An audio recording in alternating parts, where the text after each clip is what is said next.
لا نبي بعده وصلى الله وسلم عليه وعلى آله وأصحابه ومن سار على نهجه إلى يوم القيامة أما بعد.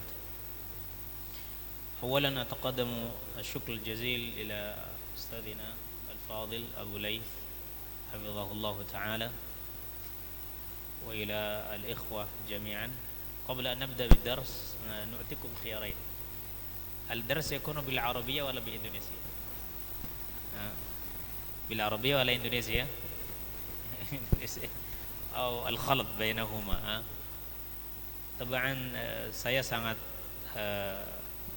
tersanjung dan juga mendapatkan kehormatan untuk bisa ziarah ke pesantren Yadul Ulya ini, dan ini merupakan ziarah saya pertama ya, walaupun saya udah mendengar ya, beberapa waktu sebelumnya adanya pesantren Yadul Ulya ini ya, tentunya dari saudara kami Al-Ustaz Abu Laith, dan alhamdulillah beliau mengundang saya untuk bisa ziarah ke ma'had beliau ini, dan alhamdulillah saya punya waktu juga. Maka di malam hari ini kita bisa bertemu di ma'had yang mulia ini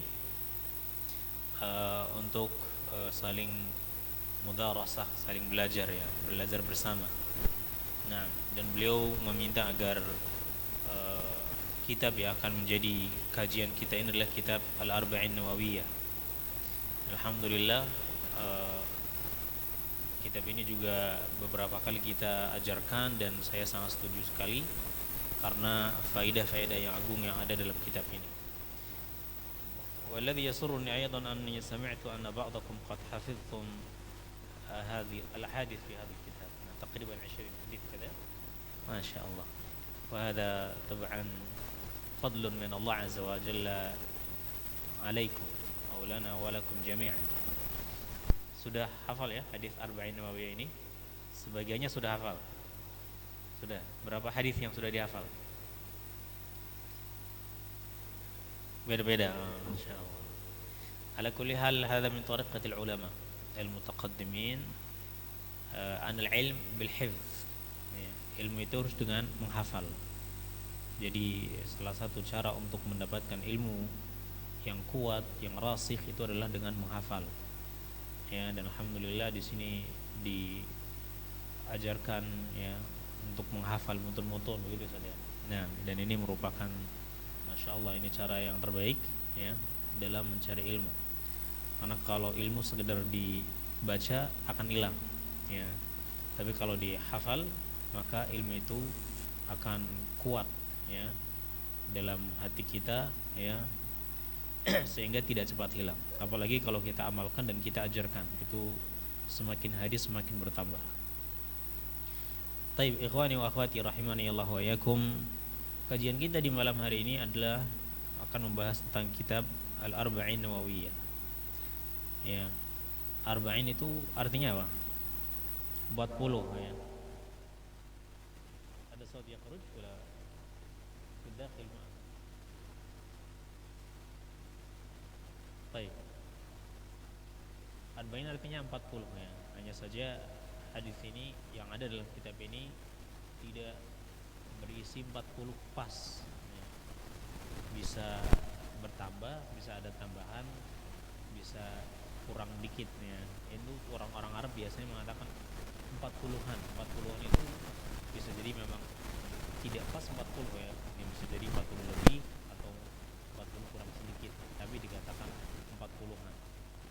Dan hadis yang terdapat dalam kitab ini berjumlah 42 ya, 42 hadis. Kalau ada, dan Al-Imam Ibnu Rajab Al-Hambali menambahkan ya beberapa hadis yang lain sehingga jumlahnya menjadi 50 ya. Nah, jadi 50 itu sudah ada tambahan dari Al-Imam Ibnu Rajab Al-Hambali. Nah,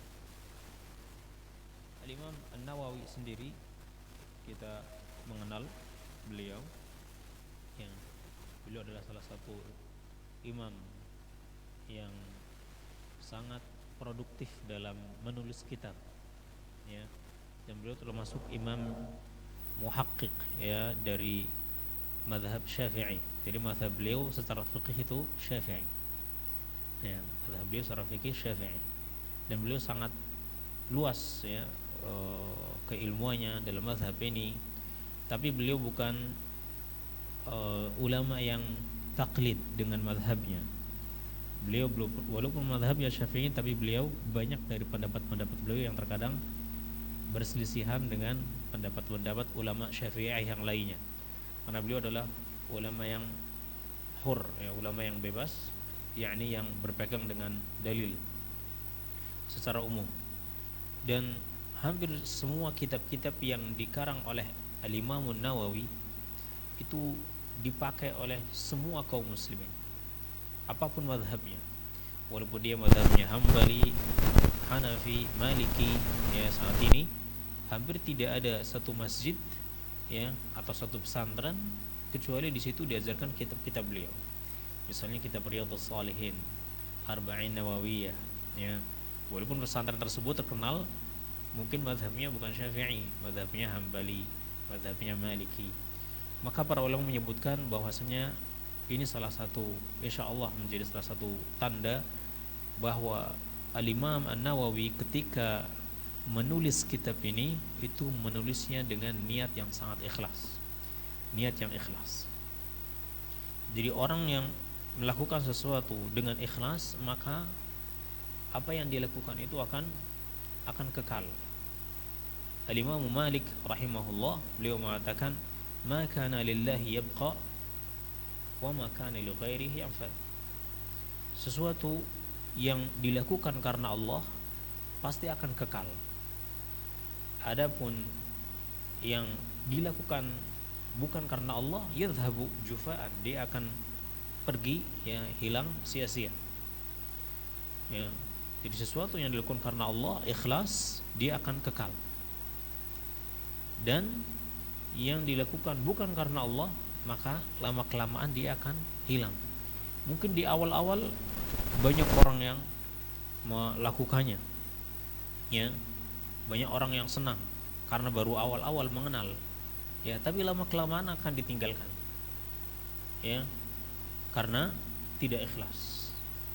Begitu juga ilmu, terlebih-lebih ilmu, jika kita menuntutnya ikhlas karena Allah Subhanahu wa taala, yabqa atharuhu, maka ilmu itu akan tetap ada ya, akan tetap ada bekasnya.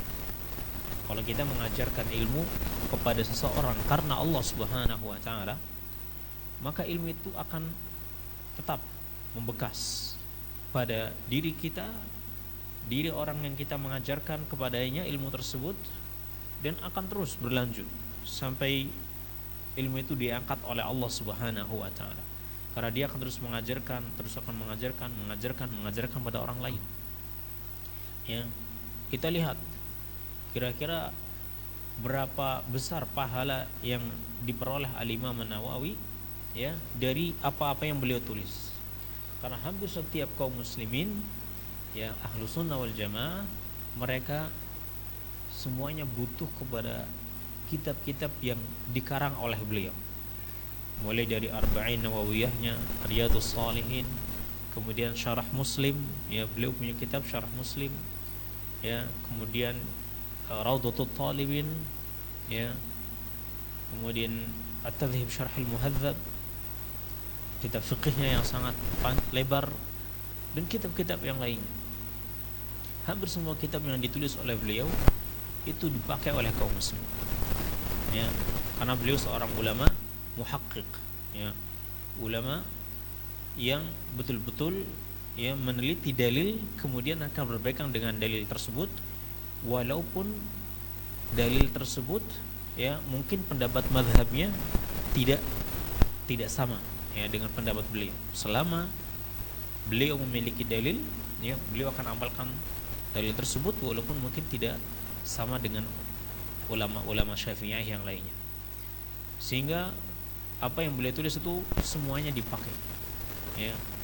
Ini diantara yang menunjukkan bahwasanya kitab beliau ini kitab yang sangat bermanfaat, dan juga niat yang ikhlas yang dimiliki oleh penulisnya ketika menulis kitab-kitab tersebut.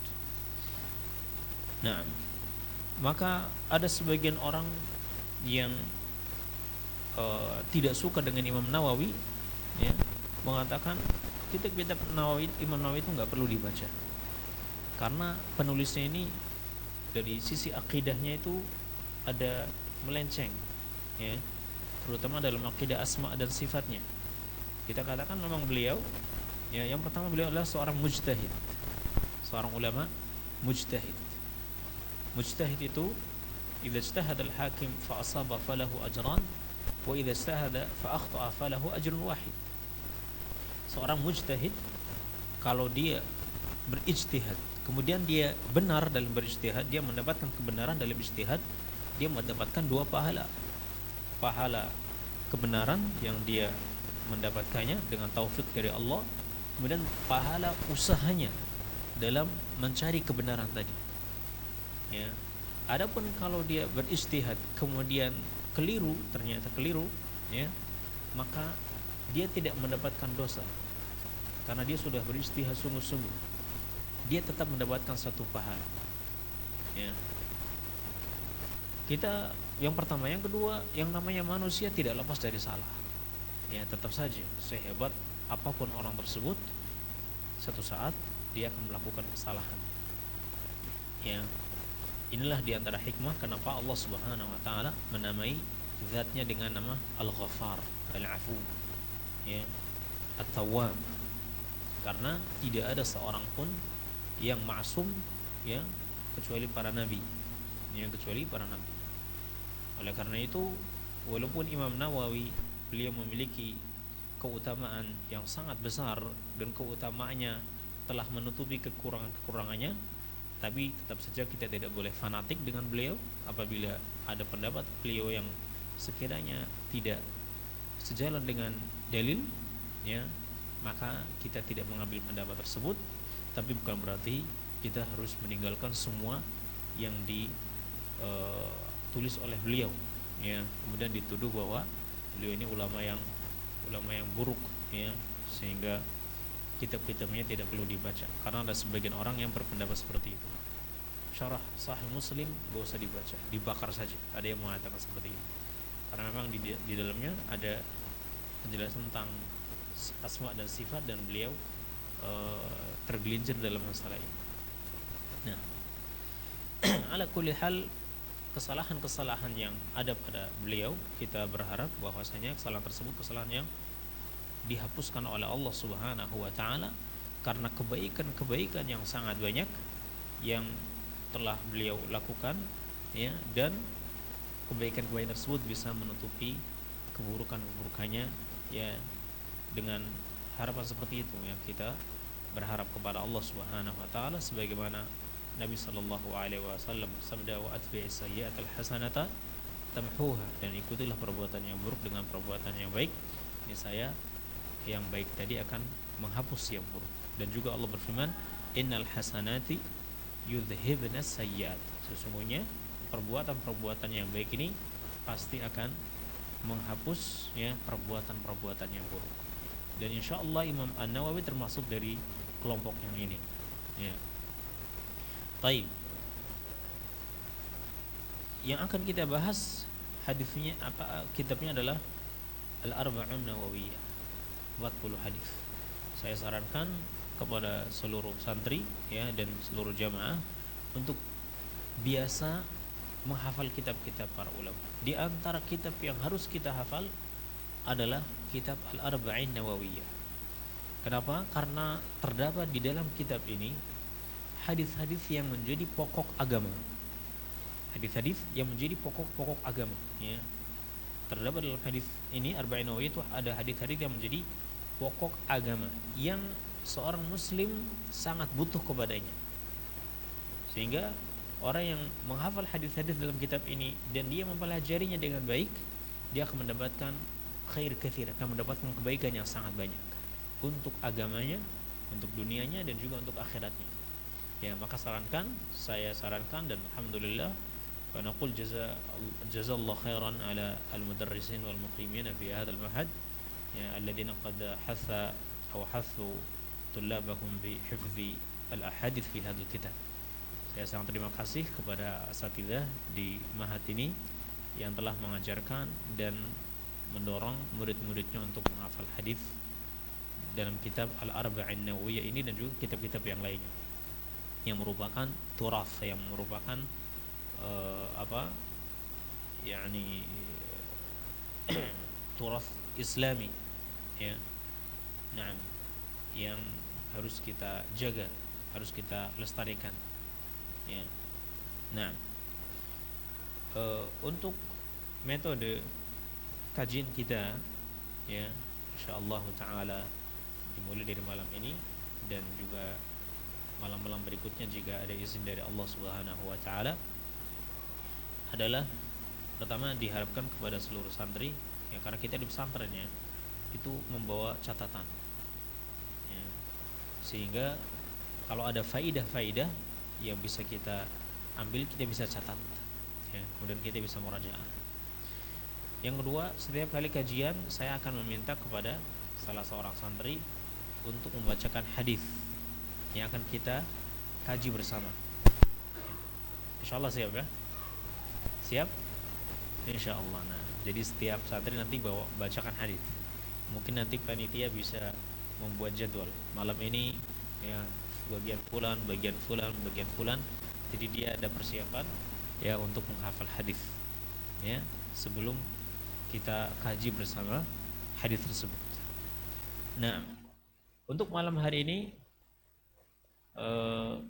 saya persilahkan yang mau saja.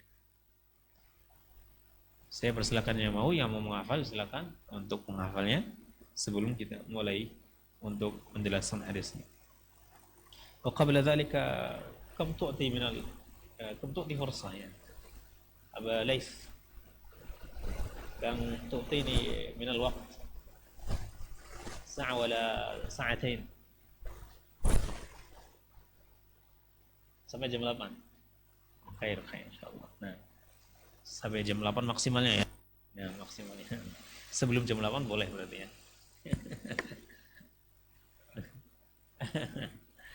Baik, man yasta'id li tasmi' hifdhihi. Nah, hadis pertama.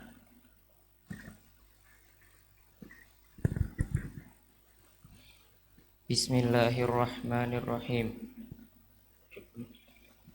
حفظ الحديث ولا لا؟ عن أمير المؤمنين. أنا أريد من يحفظ فقط، يعني بدون النظر إلى الكتاب. يعني أنا أريد الذي يحفظ بظهر الغيب ولا ينظر إلى الكتاب. اسمك يا أخي؟ Siljan Al-Ghazali. نعم. اسمي Siljan Al-Ghazali. سلجي.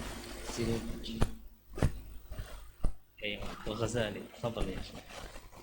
Bismillahirrahmanirrahim. An Amiril Mu'minin Abi Hafsin Umar bin Al-Khattab radhiyallahu an qala sami'tu Rasulullah sallallahu alaihi wasallam yaqulu innamal a'malu binniyat wa innamal likulli imri'in ma nawa faman kanat hijratuhu ilallahi wa rasulihi fa hijratuhu ilallahi wa rasulihi wa man kanat hijratuhu lidunya yusibuha aw imra'atin yankihuha fa hijratuhu ila ma hajara ilaihi. Rawahu Bukhari wa Muslim. ما شاء الله. أحسنت، بارك الله فيكم. هناك آخر من يريد أن يسمع حفظه؟ واحد آخر.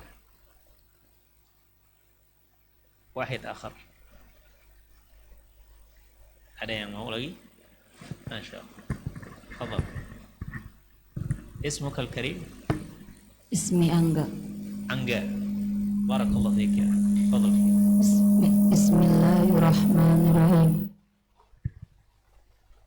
An Amiril Mu'minin Abi Hafsin Umar bin Al-Khattab radhiyallahu anhu qala sami'tu Rasulullah sallallahu alaihi wasallam yaqulu innamal a'malu binniyati wa innamal likulli imrin ma nawa faman kanat hijratuhu ila Allah wa rasuli wa hijratuhu ila Allah wa rasuli faman kanat hijratuhu lidunya yusibuha aw imra'atin yankihuha fa hijratuhu ila ma hajara ilaihi.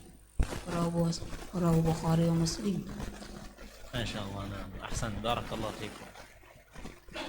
Nah, baik. Ikhwani wa akhwati rahimani Allah wa iyyakum.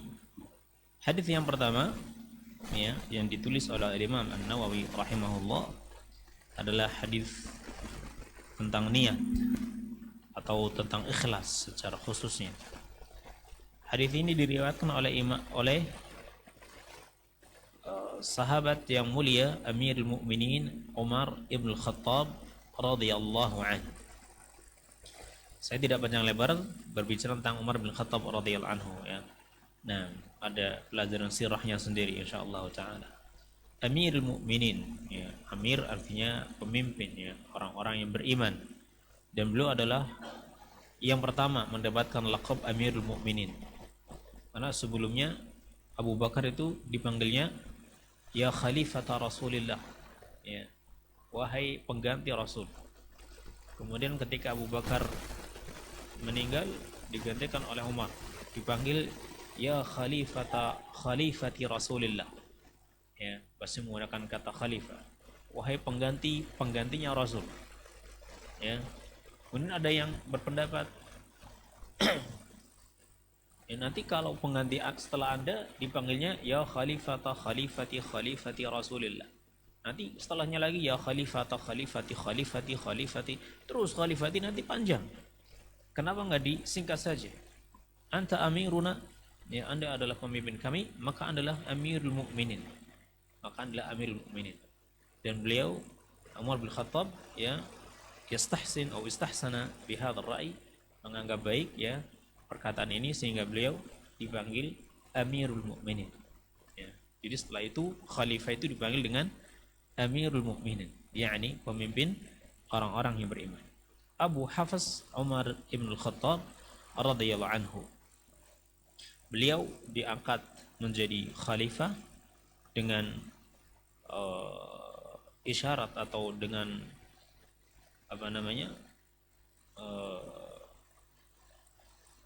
isyarat dari Abu Bakar radhiyallahu anhu. Abu Bakar meminta agar yang bisa menggantikan setelah beliau adalah Umar bin Khattab radhiyallahu anhu. Dipanggillah beberapa sahabat, kemudian mereka membaiat Umar bin Khattab radhiyallahu anhu.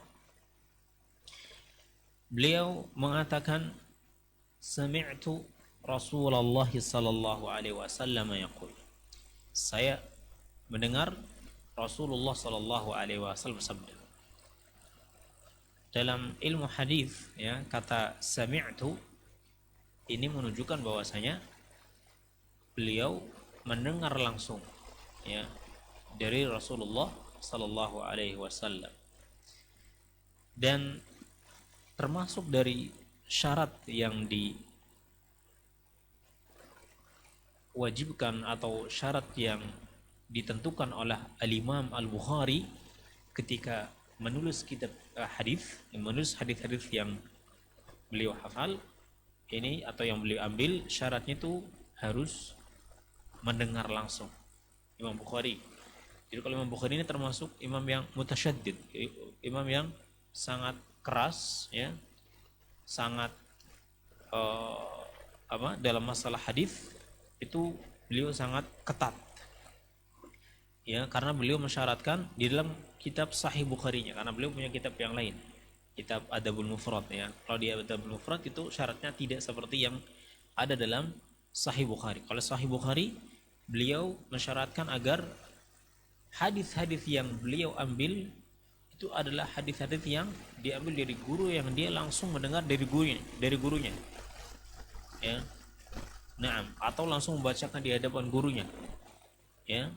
Tidak hanya sekedar orang ini pernah bertemu dengan guru tersebut atau orang ini sezaman, mungkin dia pernah belajar langsung ya, kemungkinan. Imam Bukhari tidak seperti itu. Dalam hadis Imam Bukhari semua yang ditulis ya dalam sahihnya itu dari orang-orang yang langsung mendengar dari gurunya. Berbeda dengan Imam Muslim. Kalau Imam Muslim itu agak sedikit longgar. Beliau tidak mensyaratkan gurunya harus mendengar langsung dari gurunya hadis tersebut ya, dan dari gurunya, tapi beliau ya mensyaratkan Yang penting orang ini hidup sezaman dengan gurunya. Karena kalau sudah hidup sezaman, kemungkinan besar untuk mendengar langsung atau belajar langsung itu sangat terbuka lebar. Karena sezaman, ya, sezaman dan kemungkinan untuk ketemu itu sangat sangat besar, ya. Jadi kalau mendapatkan hadis dari gurunya dan gurunya tidak mengatakan sami'tu atau ra'aitu, ya, tapi gurunya menyebutkan, ya, an fulan begitu, ya, itu sudah bisa diambil, ya, hadisnya, tentunya dengan syarat-syarat yang lain, ya, yang itu menjadi syarat-syarat hadis sahih, ya. Nah, dalam mustalah hadis yang ma'ruf. Sehingga dalam hal ini kitab Sahih Bukhari itu jauh lebih bagus, jauh lebih kuat dari sisi riwayat. Tapi kalau Imam Muslim unggul dari sisi apa? Mengurutkan bab-babnya, ya, tertibul hadis. Dari sisi cara menulisnya, cara menulis hadis dan mengurutkannya, Imam Muslim itu lebih bagus daripada Imam Bukhari. Imam Bukhari itu gurunya Imam Muslim, ya. Jadi Imam Muslim itu berguru kepada Imam Bukhari. Guru sama muridnya itu sama-sama menjadi ulama hadis. Dan yang lebih penting juga, keduanya itu bukan orang Arab. Keduanya itu bukan orang Arab, ya. Beliau keduanya itu orang ajam, orang non Arab, tapi beliau menjadi ulama hadis, ya, yang tentunya bisa bahasa Arab. Bukan berarti beliau nggak bisa bahasa Arab, tapi asli beliau itu bukan orang Arab, ya. Mereka orang Naisabur, ya, dan juga Naisabur itu Imam Muslim, dan juga Bukhara. Bukhara itu sekarang mana? Rusia, ya. Bukhara itu Rusia, ya. Nah, Rusia itu bukan negeri Arab, tapi muncul dari sana ulama yang hebat, ya. Bahkan dikatakan sepakat semua ulama bahwasanya sesahih-sahih kitab setelah Al-Qur'an adalah Sahih Bukhari, ya. Nah, Sahih Bukhari itu adalah kitab yang paling sahih setelah Al-Qur'anul Karim.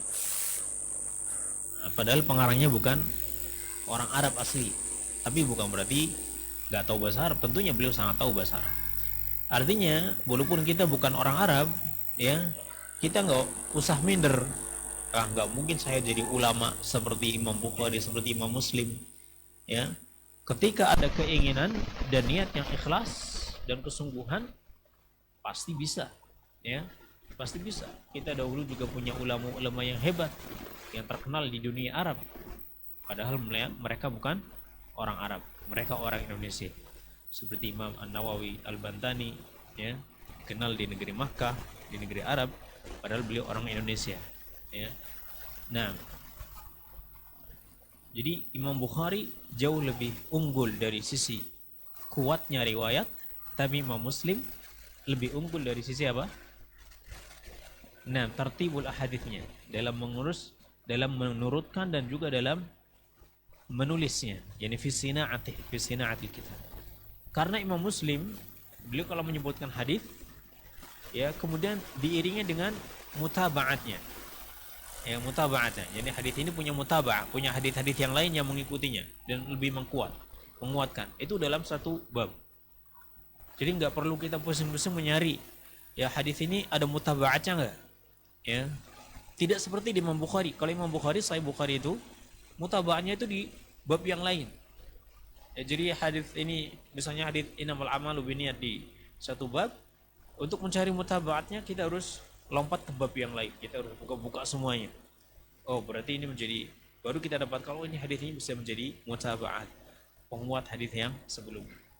Tapi ini jadi agak sulit orang, ya, untuk mencari mutaba'at dalam Sahih Bukhari. Tapi dalam Sahih Muslim sangat mudah. Karena Imam Muslim, beliau murid Imam Bukhari, dan beliau mengurutkan hadis-hadisnya, ya, dalam satu bab, sehingga lebih mudah. Makanya para ulama memandang bahwasanya Imam Bukhari lebih kuat dari sisi riwayat, tapi Imam Muslim lebih bagus dari sisi menulis kitab dan juga mengurutkan hadis-hadisnya. Nah, Sami'tu Rasulullah innamal a'malu binniyat. Innamal a'malu binniyat. Sesungguhnya setiap amal itu bergantung pada niatnya. Nah, dari sisi balaghah, kalau kita lihat dari sisi balaghah, kata innama ya itu termasuk daripada adatul hasr ya. Jadi kata atau alat untuk memberikan pembatasan. Ya, innamal a'malu binniyat. Sesungguhnya amal-amal itu hanya bergantung pada niat.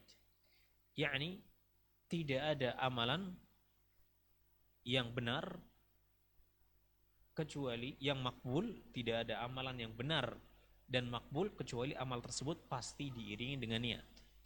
Kalau ada amalan yang tidak diiringi dengan niat yang benar, ya, maka amalan tersebut tidak mungkin diterima oleh Allah Subhanahu wa taala.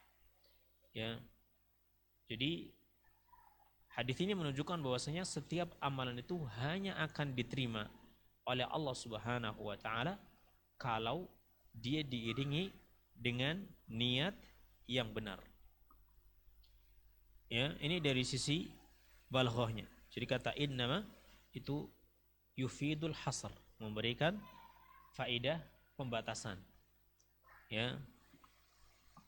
Dari sisi bahasa innama, dari sisi lughah ya, i'rabnya innama, inna itu harf nasb ya, wa taukid, harfu nasbin wa taukidin mabniun al fath. Kemudian ma itu apa?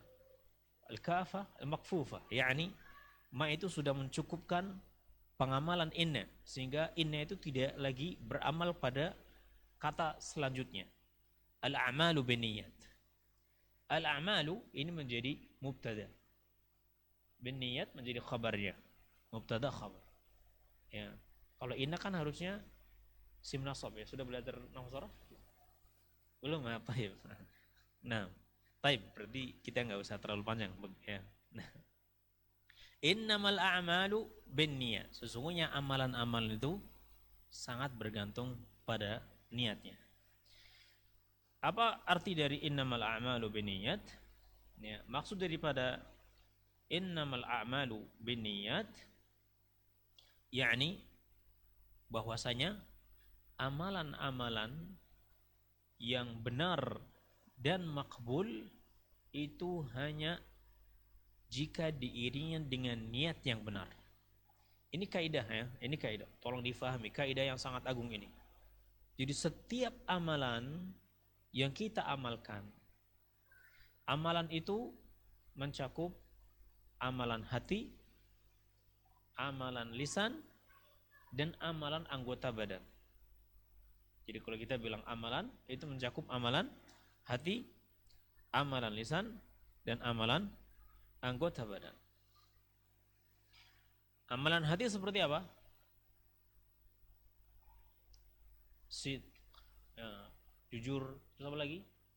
Amalan hati, khauf, takut, ya, tawakal, ya. Kemudian apa lagi? Amalan hati, cinta, al-hubb, ya. Ini amalan-amalan hati. Jadi ini semuanya ibadah. Kemudian amalan lisan seperti apa? Mengucapkan zikir, mengucapkan la ilaha illallah, ya. Kemudian membaca Al-Quran, ya, zikir, membaca Quran dan lain-lain. Ini amalan lisan.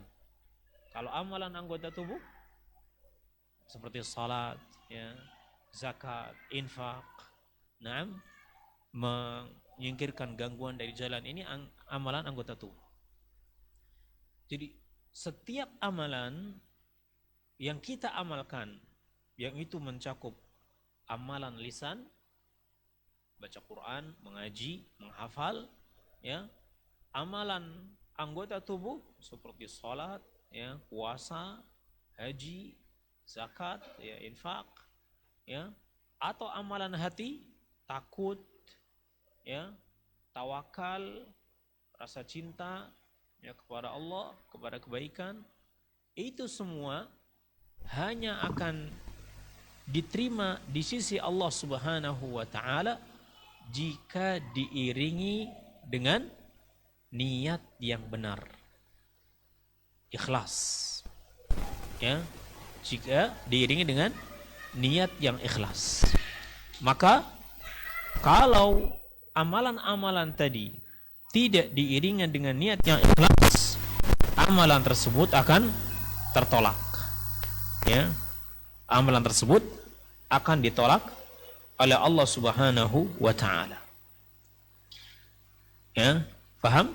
Ini kaidahnya.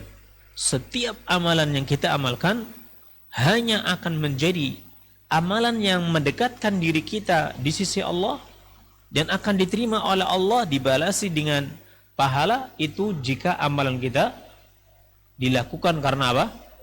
Ikhlas, semata-mata karena Allah Subhanahu wa taala, bukan karena yang lainnya.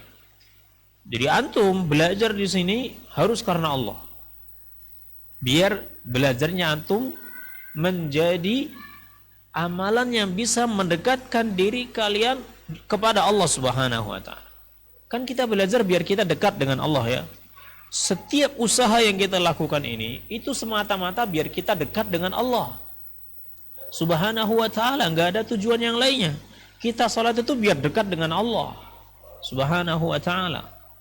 Ya, kita ini sedang mencari apa? Wajah Allah Subhanahu wa taala. Mencari wajah Allah Subhanahu wa taala. Mencari wajah tahu enggak maksudnya? Ya, kalau kita bilang mungkin caper. Nah, lagi caper, cari perhatian.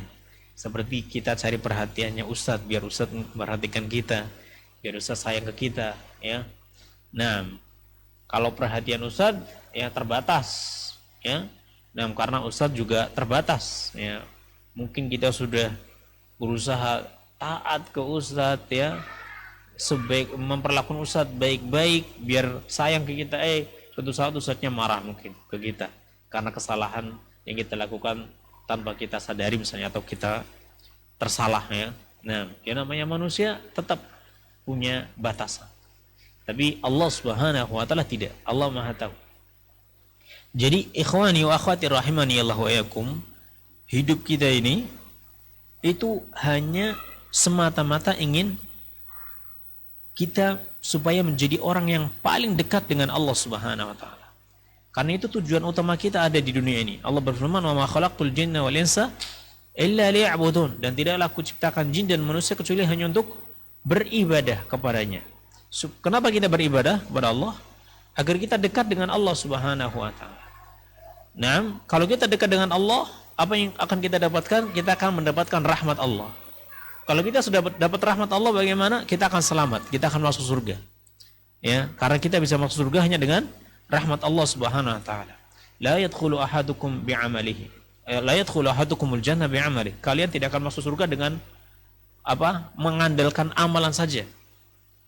Wa inna ma tadkhulunal jannah wa inna ma yadkhulu ahadukumul jannah bi rahmati minallah. Tapi kita bisa masuk surga dengan rahmat Allah. Ya, maka kita beramal ini dalam rangka bertakarrub kepada Allah, mendekatkan diri kita kepada Allah sehingga kita mendapatkan rahmatnya, dan nanti dengan rahmat tersebut kita akan masuk surga Allah Subhanahu wa taala. Jadi ikhwani wa akhwati rahimani Allah wa iyyakum, menjadi kaidah besar bagi kita bahwa kalau kita ingin menjadi orang yang dekat dengan Allah Subhanahu wa taala, maka wajib bagi kita untuk menjadikan seluruh aktivitas kita, seluruh perbuatan kita itu semata-mata karena Allah Subhanahu wa taala dan tidak karena yang lainnya. Karena Allah saja. Itu namanya ikhlas. Itu namanya niat yang benar. Karena Nabi memberikan kaidah tadi, innamal a'malu binniyat. Sesungguhnya amalan itu hanya bergantung pada niatnya. Maksudnya amalan itu menjadi amalan yang diterima oleh Allah Subhanahu wa taala dan mendekatkan dirinya kepada Allah Subhanahu wa taala jika amalan itu diiringi dengan niat yang ikhlas. Kalau begitu, kalau tidak ikhlas berarti enggak mungkin. akan diterima di sisi Allah Subhanahu wa taala. Ya. Orang yang beramal bukan karena Allah Subhanahu wa taala, maka amalan tersebut akan tertolak, ya, enggak manfaat. Akan ditolak, Allah enggak butuh kepada amalan orang seperti ini. Nah, kita mungkin antum pernah mendengar hadis tentang 3 orang yang pertama kali akan dibakar di api neraka. Ya, siapa mereka yang pertama? Orang yang awalan al-alim. Orang yang berilmu. Talibul ilm, orang yang mencari ilmu. Yang kedua siapa? Al-mujahid fi sabilillah, orang yang berjihad di jalan Allah. Yang ketiga, orang yang dermawan, orang yang suka berinfak. Ya, mencari ilmu itu ibadah bukan? Ibadah. Berjihad ibadah? Ibadah, termasuk ibadah yang agung. Orang yang mati di medan pertempuran, ya, di jalan Allah, dia akan masuk surga. Tidak ada balasan baginya kecuali surga. Kemudian infak, dermawan, ya, ihsan, ya, orang yang suka berbuat ihsan, itu juga amal ibadah. Tapi ternyata ketiga orang ini, orang yang pertama kali dari umat Nabi Muhammad khususnya, yang akan dibakar di api neraka. Kenapa? Padahal mereka di dunia melakukan amalan-amalan yang bisa mendekatkan dirinya pada Allah. Kenapa justru dia malah dibakar terlebih dahulu sebelum yang lainnya? Ternyata mereka ketika mengamalkan amalan tadi itu tidak ikhlas. Dipanggil orang yang belajar tadi, ya, fa'utiya bihi fa'arrafahu ni'amahu wa'arafa. Dipanggil orang tersebut, kemudian Allah menyebutkan nikmat-nikmat yang telah Allah berikan kepadanya. Maka dia pun mengakui nikmat tersebut. Kemudian Allah bertanya, "Madza 'amilta biha?" Apa yang kamu lakukan dengannya? Dengan nikmat-nikmat tadi. Kamu diberikan nikmat ilmu, nikmat belajar, nikmat kecerdasan, nikmat buku, nikmat nulis, ya, nikmat menghafal, kamu punya semua itu. Apa yang kamu lakukan dengan nikmat-nikmat tersebut? Dia katakan, ya, "'allamtu al-Qur'ana wa qara'tuhu fik." Dia mengatakan, aku mengajarkan Al-Quran dan membacanya hanya semata-mata karenamu. Allah mengatakan, dan Allah Maha tahu, kadzabta, engkau bohong. Ya. Engkau bohong. Dan itu di hadapan seluruh makhluk. Ini namanya, ya, karena ini hari apa? Yaumul Hisab. Hari penghukuman, diadili orang di waktu itu. Jadi semua yang hadir di situ adalah semua manusia dari awal sampai akhir. Ya. Jadi yang hadir hari itu adalah semua orang dari awal sampai akhir. Dipanggil fulan tersebut, ya, dikatakan nikmat-nikmatnya, dan dia mengatakan, saya belajar Quran dan saya mengajarkannya semata-mata karenamu. Allah mengatakan, kamu bohong. Maka orang-orang semuanya mengatakan, kadzab, kamu bohong. Ya, dulu kita, ya, mungkin dalam satu majelis, semoga tidak ada di tempat ini, ya, di satu majelis, ya, dikenal, masya Allah, fulan itu sangat rajin belajarnya, ya, semua faedah dia tulis dengan baik, dia hafal, ya, orang-orang mengenalnya sebagai orang saleh. Tapi di yaumul kiamah baru ketahuan, oh ternyata kamu dulu belajarnya cuma ingin cari muka, cari muka manusia, bukan cari muka Allah. Ya, orang-orang jadi tahu dan orang mengatakan, kadzab, pembohong kamu ternyata. Ya, sangat malu kita. Dibuat malu oleh Allah Subhanahu wa taala karena dahulu kita yang, ya, memalukan diri kita sendiri di hadapan Allah Subhanahu wa taala. Nah, baik, kita lanjutkan setelah mendengarkan azan, ya, karena sudah masuk Isya. Nah, barakallahu fikum. Silakan. Muadzin azan dulu.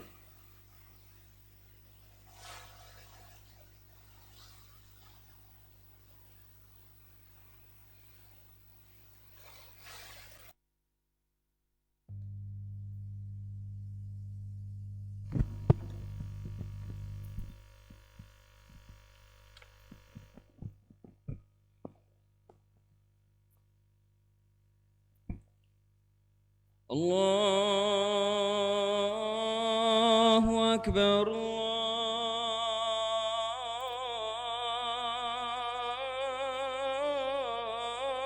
الله أكبر الله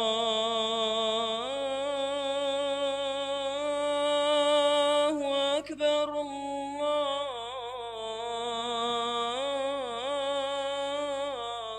أكبر أشهد أن لا إله إلا الله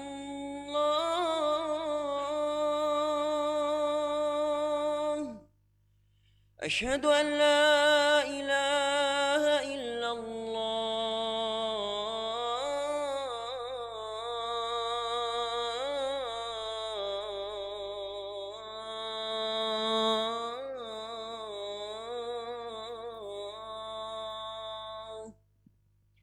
أشهد أن محمدا رسول الله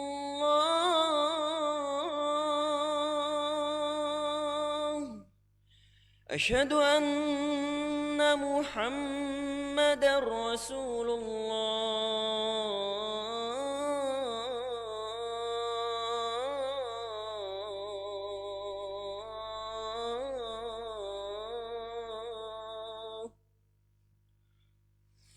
حي على الصلاة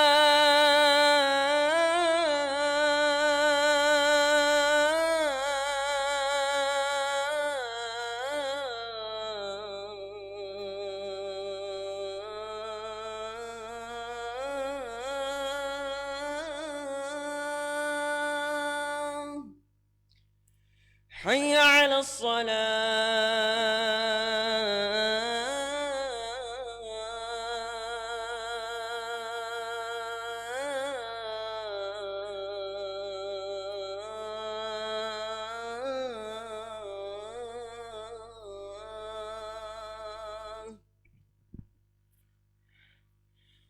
حي على الفلاح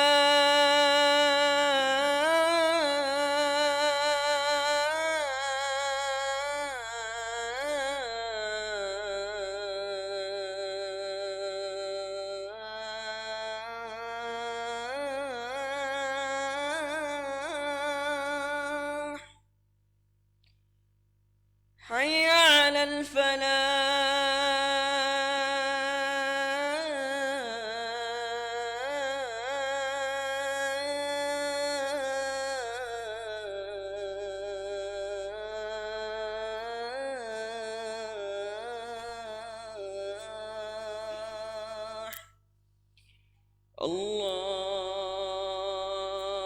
الله أكبر الله أكبر لا إله إلا الله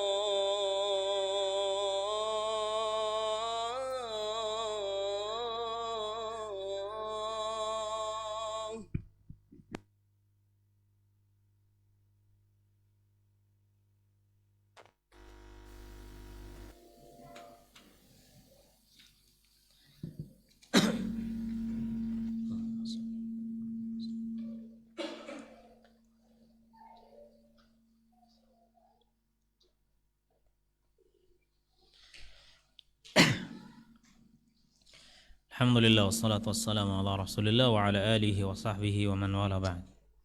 Kita lanjutkan kembali ikhwani wa akhwati rahimani Allah wa yakum. Baik, jadi Nabi sallallahu alaihi wasallam memberikan kaidah innamal a'malu binniyat. Sesungguhnya amalan-amalan itu akan diterima oleh Allah Subhanahu wa taala dan terhitung sebagai amalan qurbah, amalan yang mendekatkannya dirinya kepada Allah jika amalan tersebut diiringi dengan niat yang ikhlas. Naam. Ya.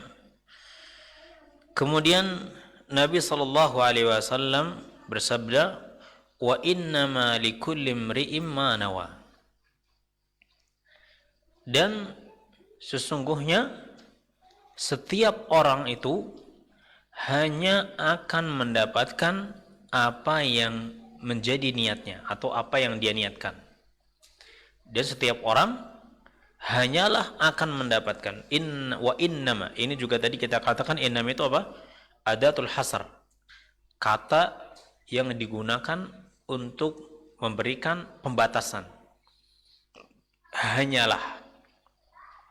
Sesungguhnya setiap orang itu hanya akan mendapatkan sesuai dengan apa yang dia niatkan. Artinya kalau dia nggak memiliki niat yang benar, dia nggak dapat apa-apa, walaupun amalannya bagus. Ya, ini namanya pembatasan. Seperti kita katakan, ya, Al-Ghazali berdiri. Ya, kalau kita katakan Al-Ghazali berdiri, ya, mungkin berdirinya saat ini, atau setelah itu akan duduk, ya, atau mungkin nggak lama kemudian akan berbaring. Atau lebih jelasnya kita katakan, ya, yang berdiri Ghazali, ya, yang berdiri Ghazali. Naam. Tapi bisa jadi di sana ada yang berdiri selain Ghazali. Ya, tadi mungkin ada yang nanya, siapa yang berdiri tadi? Siapa aja yang berdiri di Masjid Ghazali? Ya. Mungkin ada yang lain, tapi saya tidak sebutkan karena saya baru kenal Ghazali saja namanya, ya. Nama yang lain saya belum hafal. Tapi ini tidak memberikan pembatasan, karena bisa jadi ada orang lain yang berdiri, tapi saya menyebutkan satu orang saja. Tapi kalau saya katakan, ya, yang berdiri di masjid itu hanya Ghazali saja, hanya Ghazali saja. Artinya ada yang lain nggak? Nggak ada, karena saya mengatakan hanya, ya, artinya nggak ada yang lain kecuali Ghazali. Begitu juga yang dapat pahala itu hanya yang niatnya ikhlas. Jadi walaupun orang tersebut semuanya sama, amalnya sama. Bisa jadi orang melakukan suatu amalan, ya, bersih-bersih pesantren misalnya, ya, semuanya bersih-bersih. Tapi bisa jadi ada yang dapat pahala, ada juga yang nggak dapat pahala. Padahal amalannya amalan sama. Bahkan bisa jadi amalan itu amalan ibadah secara khusus, misalnya sholat. Bisa jadi yang satu dapat pahala, yang satu nggak dapat pahala. Padahal sama-sama sholat, sama-sama satu baris, di satu baris shaf pertama sama-sama misalnya. Ya, tapi yang ini dapat satu pahala, yang ini nggak dapat. Atau yang ini pahalanya sempurna, ya ini nggak sempurna. Ya, yang membedakan apa? Niatnya. Yang membedakan adalah niatnya. Makanya Nabi mengatakan wa innama likulli imri'in ma nawa, dan setiap orang itu hanya akan mendapatkan sesuai dengan apa yang dia niatkan. Ya. Tadi kaidah pertama innamal a'malu binniyat. Wa innama likulli imri'in ma nawa. Ya.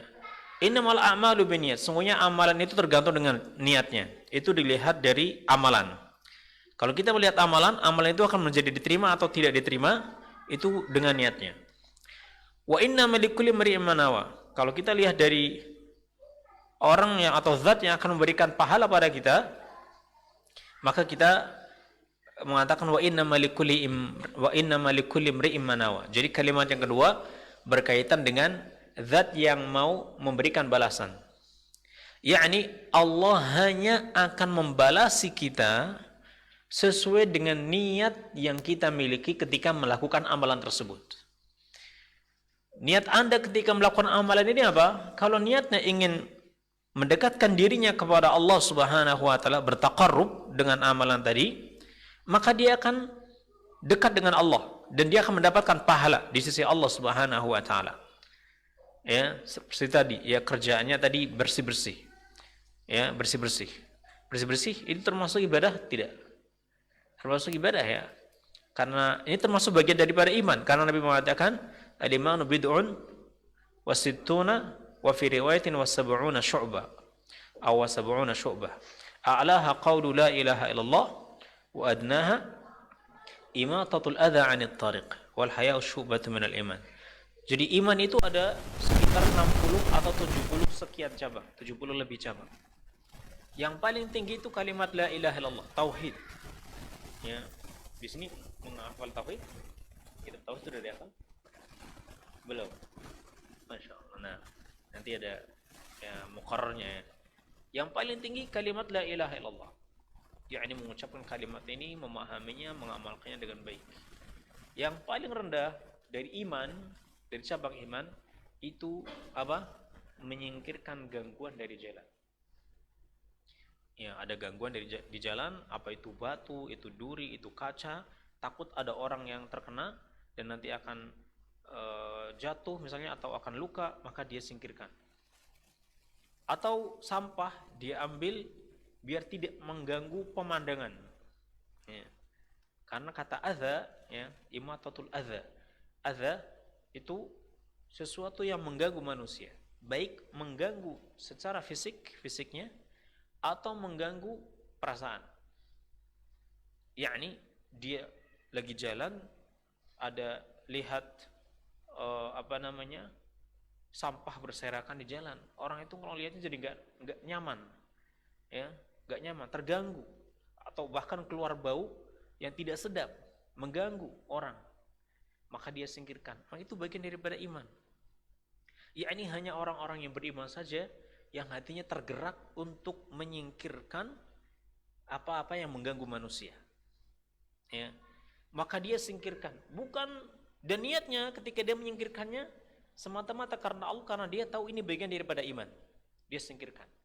Maka ketika dia menyingkirkan, walaupun itu hal yang sepele, ya, sampah satu misalnya, tapi kalau dia singkirkan karena Allah, karena dia mengetahui ini bagian daripada iman dan dia ikhlas karena Allah, maka dia akan mendapatkan pahala dari apa yang dilakukan tadi. Amalannya sepele, ya, tapi di sisi Allah Subhanahu wa taala sangat besar pahalanya. Ya. Seperti yang dikatakan oleh Imam Ibnul Mubarak. Imam Ibnul Mubarak beliau mengatakan, rubba amalin saghirin tu'azzimuhu an-niyyatu wa rubba amalin kabirin tusaghiruhu an-niyyah. Banyak amalan yang sepele tapi dia menjadi agung di sisi Allah gara-gara niat. Dan gara-gara niat pula ada amalan yang besar menjadi sangat kecil, bahkan tidak bernilai di sisi Allah gara-gara niat juga. Ya. Jadi Al-Imam Ibnu Barak mengatakan rubba amalin saghirin, banyak dari amalan-amalan yang kecil, amalan-amalan sepele, tu'azzimuhu niyyah, akan menjadikannya sesuatu yang agung di sisi Allah karena niatnya, niat ikhlas. Wa rubba amalin kabirin, dan banyak pula amalan-amalan yang besar, tusaghiruhu niyyah, ya, menjadi kecil bahkan tidak berguna di sisi Allah juga karena niat. Seperti tadi kita katakan, jihad itu amalan besar. Berperang di jalan Allah, orang berjihad itu, ya, enggak cuma dengan tangannya, dengan hatinya juga. Yakni dia enggak mungkin pergi ke medan pertempuran kalau dia tidak memiliki hati yang siap, ya. Jadi orang yang berjihad itu sudah memiliki persiapan, hatinya udah siap, ya, kemudian juga fisiknya siap. Kalau orang hatinya ragu, nggak mungkin dia berani berjihad. Ya, jadi jihad itu amalan besar, tapi dia tidak ada artinya sama sekali di sisi Allah ketika dia melakukannya bukan karena Allah. Dia melakukannya karena ingin dipanggil sebagai jawara, pahlawan, orang hebat, ya, pemberani. Biar orang-orang kenal saya itu pemberani. Maka dia meninggal dan dia tidak mendapatkan apa-apa di sisi Allah Subhanahu wa taala. Ya, sementara orang ini dia mengambil sampah kemudian dia singkirkan karena Allah, maka dia mendapatkan pahala yang besar. Ya. Ada seorang laki-laki dari kaum Bani Israel, dia berjalan dan dia mendapatkan ada anjing yang kehausan seperti dirinya karena dia kehausan. Kemudian dia mengambil air. Ya, setelah dia minum, dia mengambil air untuk anjing tersebut. Dan karenanya dia masuk surga. Karenanya dia masuk surga. Karena dia niatnya karena Allah Subhanahu wa taala. Ya, niatnya karena Allah Subhanahu wa taala. Amalan sepele menjadikan dia masuk surga. Sehingga para ulama mengatakan ini kalimat yang sangat bagus. Ya, sebagian ahlu hikmah, ahlul ma'rifah, mereka mengatakan an-niyatu tijaratul ulama. Niat itu menjadi apa? Tijarah, menjadi dagangannya para ulama, menjadi bisnisnya para ulama. Yakni apa?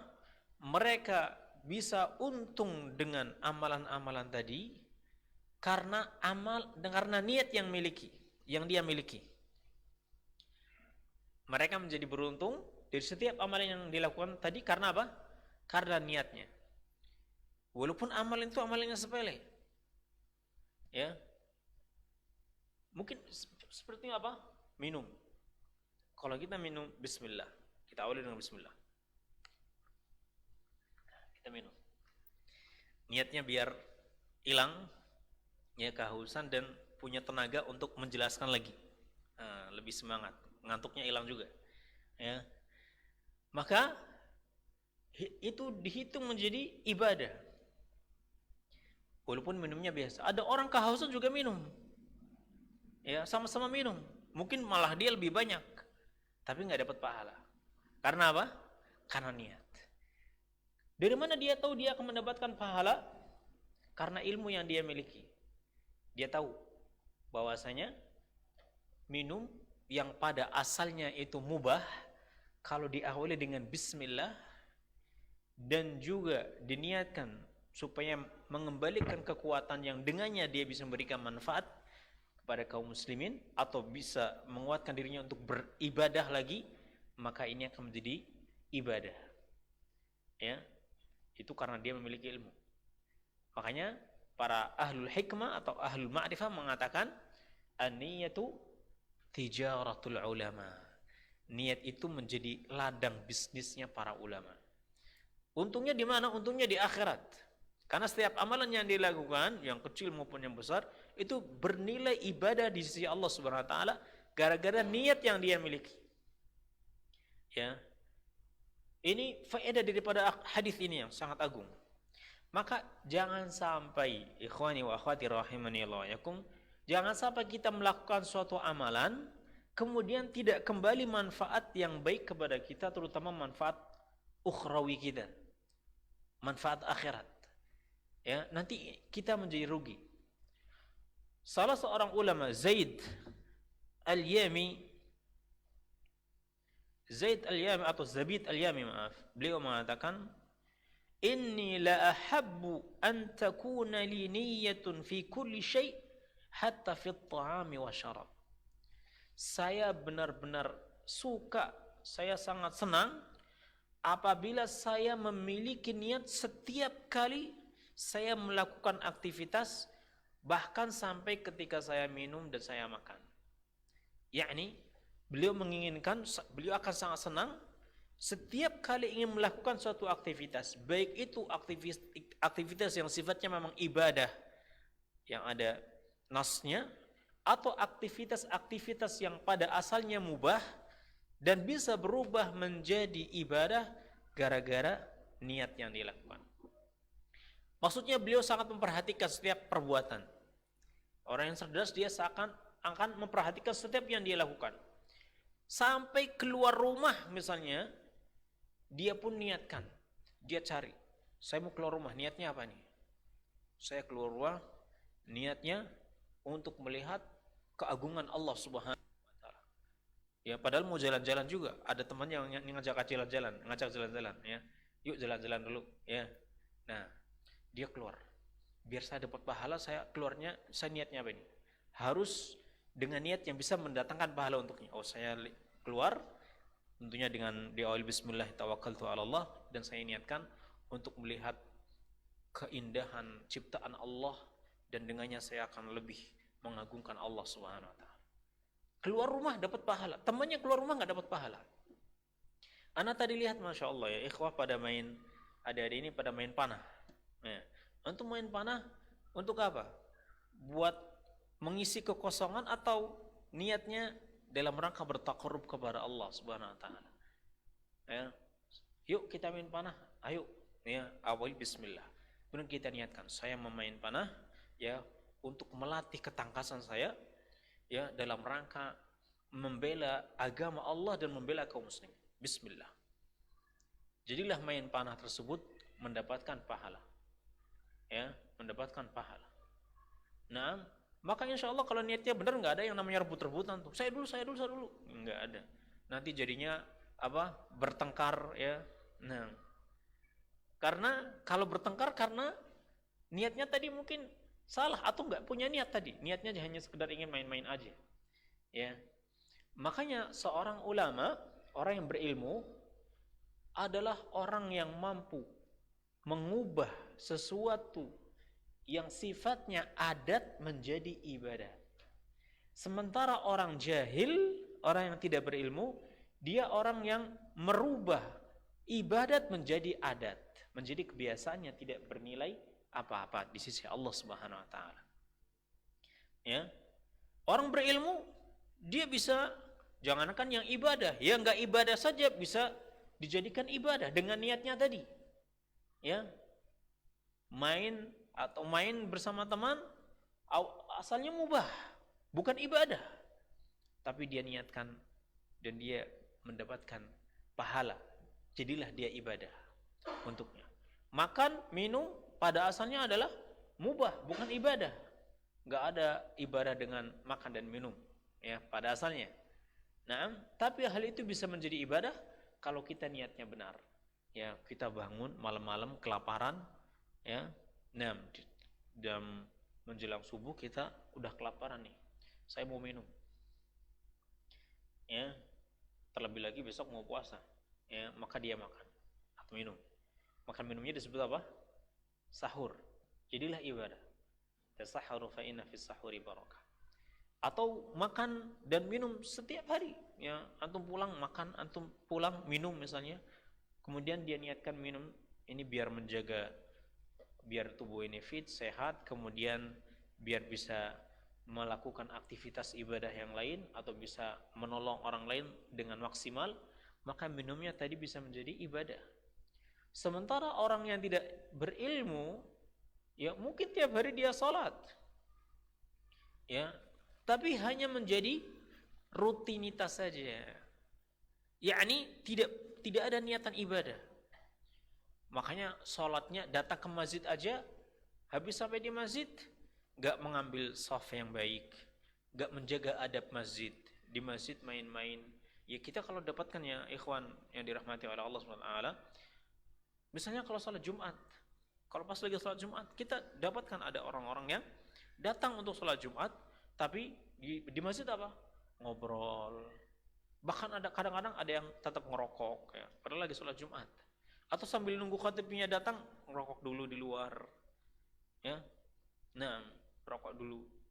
Habis itu nanti baru khatibnya naik, dia buang, dia wudu dan duduknya di pojok. Ngapain? Ngobrol sama temannya. Ya, dapat pahala tidak? Enggak dapat pahala. Padahal setiap Jumat dia datang. Dan Jumat itu ibadah yang agung. Ya, ibadah yang agung. Sampai-sampai orang yang meninggalkan Jumat berapa kali? 3 kali akan ditutup hatinya. Itu karena agungnya ibadah Jumat ini. Tapi setiap Jumat dia datang, tapi cuma duduk di pojokan, ngobrol, ya. Nah, bukan karena yang lainnya ya. Nah, jadi orang berilmu dia menjadikan sesuatu yang awalnya adat, kebiasaan menjadi ibadat. Sementara orang yang jahil menjadikan ibadat menjadi adat. Terlebih lagi yang adat, yang ibadah aja menjadi adat, apalagi yang adat ya, sama sekali nggak jadi ibadah. Inilah pentingnya berilmu. Ya, maka kita wajib bersyukur kepada Allah Subhanahu wa taala karena kita dipilih oleh Allah Subhanahu wa taala untuk menjadi orang-orang yang suka dengan ilmu. Ya. Hati kita dijadikan sebagai orang yang suka dengan ilmu. Hubbiba ilaina al-ilm wa talabul ilm. Ya, dijadikan kita cinta ilmu itu sudah nikmat yang luar biasa ya. Jangan minder ya. Justru harus bersyukur kita masih belajar. Walaupun di sana, di luar sana banyak orang-orang yang mungkin bebas ya. Wah, anak-anak kecil sekarang pada pegang HP semua. Kalau ditanya tentang game, wah dia jauh lebih hebat ya. Semua dia sebutkan. Tapi kalau disuruh baca Fatihah nggak bisa. Ya. Jadi alhamdulillah kita punya ilmu dan ini jauh lebih manfaat daripada yang lainnya. Taib. Innamal a'malu binniyat wa innamal likulli imri'in ma nawa. Hadis ini menunjukkan tentang pentingnya ikhlas dalam amalan. Pentingnya ikhlas dalam amalan. Tapi yang aneh dari hadis ini ya, kalau boleh dikatakan seperti itu, hadis ini adalah hadis tentang pokok agama. Di antara hadis yang menjelaskan tentang pokok agama. Tapi kok hadisnya hadis ahad ya, karena yang meriwayatkan cuma Umar. Gak ada sahabat yang lain yang meriwayatkan dari Nabi tentang hadis innamal amal kecuali Umar bin Khattab saja. Ini menunjukkan tentang keutamaan beliau juga. Dari sekian banyak beribuan dari ribuan sahabat, cuma Umar saja yang meriwayatkan hadis ini. Gak ada yang lain. Ada yang lain. Innamal a'malu binniyat itu cuma hadis diriwayatkan oleh Umar. Dari Umar juga satu orang baru, setelah itu banyak. Ya. Nah, sehingga hadis ini dikatakan sebagai hadis ahad. Walaupun demikian, tapi hadis ini maknanya didukung oleh hadis-hadis yang lainnya, bahkan oleh Al-Qur'anul Karim. Misalnya hadis yang lainnya menunjukkan tentang pentingnya niat atau bahwasanya niat itu menjadi perkara yang sangat penting dan menjadi penentu ibadah nanti akan menjadi pahala atau menjadi ibadah yang diterima oleh Allah atau tidak. Itu banyak hadis atau bahkan ayat Al-Qur'an Al-Karim juga menyebutkannya. Di antara hadis yang lain misalnya dalam hadis Imam Bukhari dan juga Imam Muslim, Nabi SAW bersabda, innaka lan tunfiqa nafaqatan tabtaghi biha wajha Allah illa uthibta 'alaiha. Sesungguhnya engkau tidaklah menafkahkan satu nafkah pun ya yang mana engkau berharap wajah Allah dari nafkah tersebut kecuali pasti engkau akan mendapatkan pahala. Hadis ini menunjukkan tentang niat. Yakni tidaklah satu nafkah yang kita lakukan, yang kita berikan ya, dan kita berniat ikhlas karena Allah, mencari wajah Allah, kecuali pasti kita akan mendapatkan dari satu nafkah tadi. Ya. Nah, bahkan satu suap yang kita berikan kepada keluarga kita itu akan dinilai sebagai ibadah kalau niat kita semata-mata karena mencari wajah Allah Subhanahu wa taala.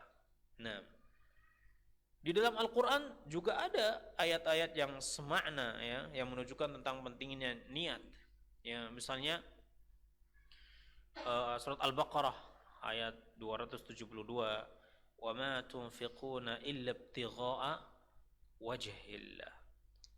Ya, dan tidaklah engkau menginfakkan kecuali karena mengharapkan wajah Allah, kecuali pasti engkau akan mendapatkan pahala. Dan juga dalam surat Al-Fath tadi yang dibacakan oleh imam kita ya, Muhammadur Rasulullah walladzina ma'ahu asyidda'u 'alal kufar ruhama'u bainahum tarahum ruk'an sujjadan yabtaghuna fadlan min Allah wa ridwana. Nah, yabtaghuna fadlan, engkau berharap dengan sujudmu, dengan salatmu ya, karunia dari Allah dan ridhanya. Ini apa? Ikhlas. Ini ikhlas. Ya. Nah. Kemudian Nabi SAW memberikan gambaran, contoh dari kaidah. Jadi Nabi menyebutkan kaidah. Innamal a'malu binniyat, ini kaidah. Setiap amalan itu tergantung dengan niatnya. Artinya akan menjadi diterima oleh Allah dan menjadi qurbah, menjadi amal yang bisa mendekatkan dirinya di sisi Allah, itu tergantung dengan niatnya. Kaidahnya. Dan kaidah berikutnya, wa innamal likulli imri'in ma nawa, dan bahwasanya orang itu hanya akan mendapatkan sesuai dengan apa yang dia niatkan. Ya. Jadi kaidahnya apa? Innamal a'malu binniyat wa innamal likulli imri'in ma nawa. Ini kaidah agung. Anda hanya akan perbuatan Anda, jika dilihat dari perbuatan, maka perbuatan Anda hanya akan dinilai ibadah, hanya akan diterima oleh Allah kalau dia benar. Terus mengenai balasan, dan balasan Anda hanya akan diberikan untuk Anda dari amalan tersebut jika niat Anda benar. Ya. Dari sisi amal harus benar dulu, baru Anda berhak mendapatkan balasan dari amal tadi. Artinya kalau amalnya saja sudah salah, balasan gak akan didapat. Yang dapat hanya capek saja. Nabi memberikan contoh ya untuk kaidah ini dengan mengatakan faman kanat hijratuhu ila Allah wa rasulih fahijratuhu ila Allah wa rasulih wa man kanat hijratuhu lidunya yusibuha aw imra'atin yankihuha fahijratuhu ila ma hajara ilaih. Barang siapa yang dia berhijrah, beliau memberikan contoh amalan itu hijrah. Apa itu hijrah? Hijrah ini al-intiqal min makan ila makan, min daril kufri ila daril Islam. Ya, berpindah dari negeri kufur menjadi negeri menuju ke negeri Islam. Ini dahulu pada zaman Nabi SAW ya. Ini namanya hijrah dari Makkah yang saat itu masih menjadi negeri kafir menuju Makkah yang menjadi Madinah, yang di situ sudah banyak kaum muslimin. Ya. Ini namanya hijrah. Ini ibadah. Ya. Kalau saat ini hijrah masih berlaku enggak? Kalau kondisinya seperti kondisi Makkah saat itu, maka wajib baginya untuk berhijrah. Misalnya ada orang yang dia tinggal di negeri kafir, di Belanda, di Perancis, di Amerika. Ini kan negeri kafir ya. Nah, karena pemimpinnya kafir dan undang-undangnya kafir. Ya. Apakah mereka wajib berhijrah ke negeri Islam atau tidak? Kita lihat, kalau kaum muslimin yang tinggal di negeri tersebut kondisinya seperti kaum muslimin yang saat itu tinggal di Makkah, yang tidak mampu untuk menegakkan syariat Allah, bahkan untuk dirinya sendiri saja karena dilarang atau diancam, maka wajib baginya untuk meninggalkan negeri tersebut. Tinggal di Amerika tapi nggak bisa sholat, karena kalau sholat nanti dihukum misalnya, dan dia takut, ya udahlah, daripada saya dihukum atau dibunuh, mending saya nggak sholat dulu. Ya. Maka untuk orang seperti ini wajib untuk meninggalkan Amerika tadi, pindah ke negeri Islam yang dia bisa menegakkan syariat Allah. Karena syariat Allah jauh lebih utama daripada dunia. Jauh lebih utama daripada dunia. Akan tetapi kalau dia bisa menjaga syariat Allah di negeri tersebut, apalagi zaman sekarang, zaman demokrasi katanya ya, di negeri tersebut walaupun kita Islam masih tetap bisa melaksanakan syariat Allah. Ya. Dan kita juga bisa berdakwah di situ, maka nggak apa-apa. Tinggal di situ dengan syarat harus dijaga syariat Allah minimal untuk dirinya dan keluarganya, ya. Dan lebih bagus lagi kalau dia bisa berdakwah, mengajak ya orang lain kepada Islam ini. Ya. Maka dia boleh tinggal di negeri kafir tadi. Nah, dan kondisi seperti ini mungkin jarang ya, kecuali pada daerah-daerah tertentu ya, seperti di Myanmar ya, yang kemarin di Rohingya ya, yang diusir ya. Nah, kalau tidak bisa menegakkan syariat Allah di situ, maka sementara ini dia hijrah ke tempat lain yang suatu saat dia akan kembali lagi untuk menegakkan syariat Allah di negeri yang dia terusir darinya. Ya, kemudian hijrah tetap wajib bagi kita ya, kalau hijrahnya sifatnya meninggalkan daerah yang jahil menuju daerah yang alim. Yakni kalau dia tinggal di kampung dan tinggalnya dia di kampung tersebut tidak mampu untuk ya menambahkan ilmu syar'inya, paling tidak ilmu-ilmu yang dasar dari agama ini, maka dan tidak ada dai yang datang ke situ, maka dia wajib berhijrah dari negeri tersebut, dari kampungnya, atau hijrah dari kampung antum menuju pesantren Yadul Aulia ini untuk kembali ke kampung lagi. Jangan menetap di kampung orang lain ya. Ya. Nah, jadi usahakan kembali ke kampung halamannya untuk mengajarkan ilmu. Terlebih lagi kalau di kampung halamannya nggak ada ustadz yang ngajar. Ya, jangan orang Garut belajarnya di sana terus nggak balik lagi ke Garut. Orang Garut itu banyak yang pintar-pintar, tapi nggak pada pulang ke Garut. Yang pulang cuma dikit. Ya. Nah, yang pulang cuma dikit. Ustadzuna ya orang Garut pulang ya, tapi sedikit yang seperti beliau. Rata-rata itu pada nggak pulang. Ya. Nah, jadi Garut itu butuh banyak ulama, butuh banyak asatidzah. Ya. Apalagi alhamdulillah sudah mulai berkembang mahat-mahat Ahlus Sunnah ya seperti Yadul Ulya ini, dan butuh ustadz yang banyak ya. Nah, masih butuh ustadz. Ya, masih butuh ustadz katanya. Tapi nanti kita rebutan dulu ya ustadz ya. Nah, ya, jadi hijrah itu penting, berpindah. Hijrah hati kita dari yang maksiat menuju ketaatan, dari jahil menuju ilmu. Ya, kita wajib hijrah. Ya. Nah, barang siapa yang hijrahnya karena Allah dan Rasulnya, niatnya benar, maka dia hijrahnya akan menjadi ibadah dan mendapatkan pahala. Hijrahnya udah benar. Faman hijratuhu ila Allah wa rasulihi fa hijratuhu ila Allah wa rasulihi. Barang siapa yang hijrahnya karena Allah dan Rasulnya, maka hijrahnya karena Allah dan Rasulnya. Ini maksudnya hijrahnya sudah benar ya, dan dia mendapatkan pahala di sisi Allah Subhanahu wa taala. Sebaliknya, ini contoh yang pertama. Contoh yang kedua, faman kanat hijratuhu lidunya yusibuha. Barang siapa yang dia berhijrah, dia pindah, dia tinggalkan kampung halamannya menuju kampung yang lain, tapi untuk mencari dunia, pindah dari kampung ke kota untuk kerja, maka pindahnya itu sendiri, ya pindah itu sendiri, itu tidak mendapatkan pahala. Beda, tapi kerjanya bisa jadi dapat pahala atau tidak, ya. Tergantung niatnya. Kalau dia kerja di kampung orang lain untuk mencari nafkah buat keluarganya, dan karena dia meyakini nafkah itu wajib ya atas dirinya, dia akan dapat pahala karena kerjanya tadi.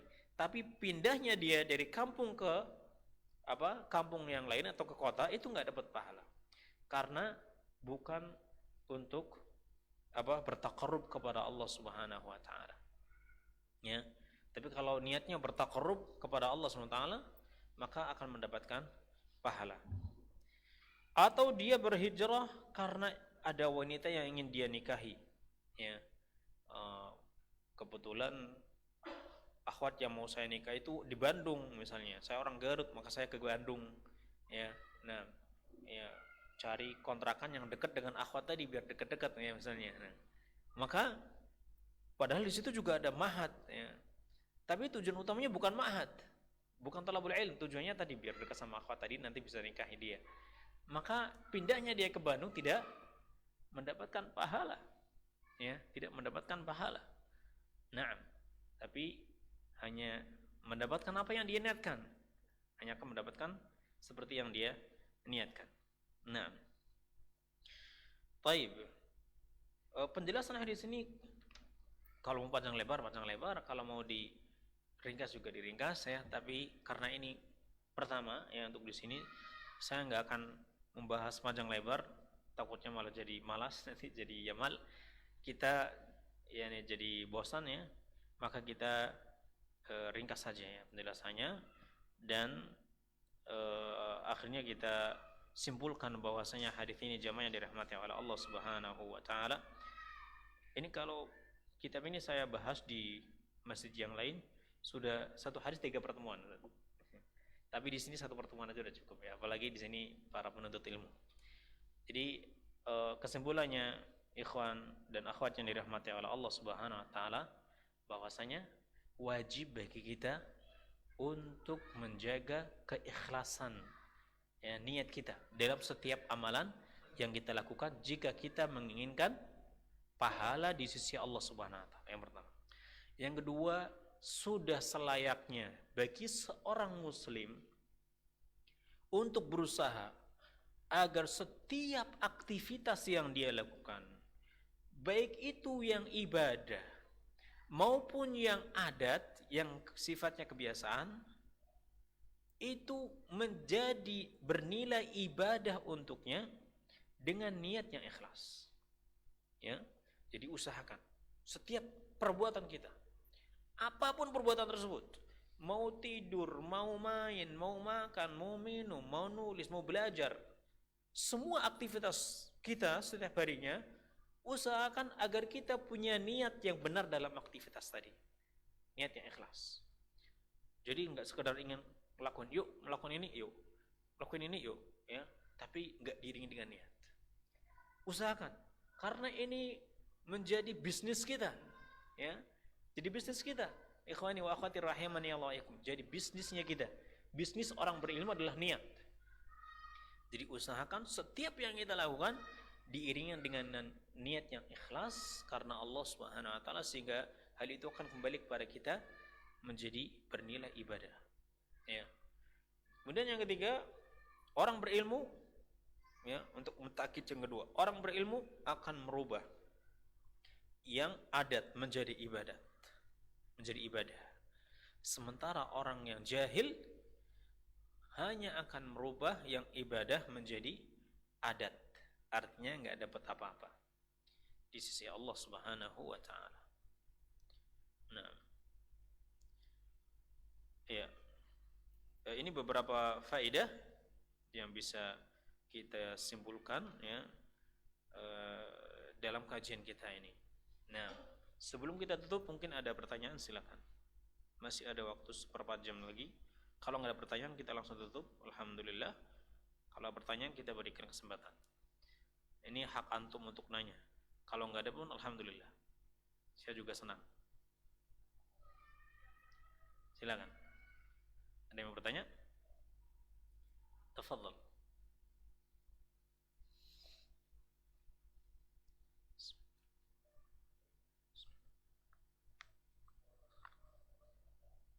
Assalamualaikum warahmatullahi wabarakatuh.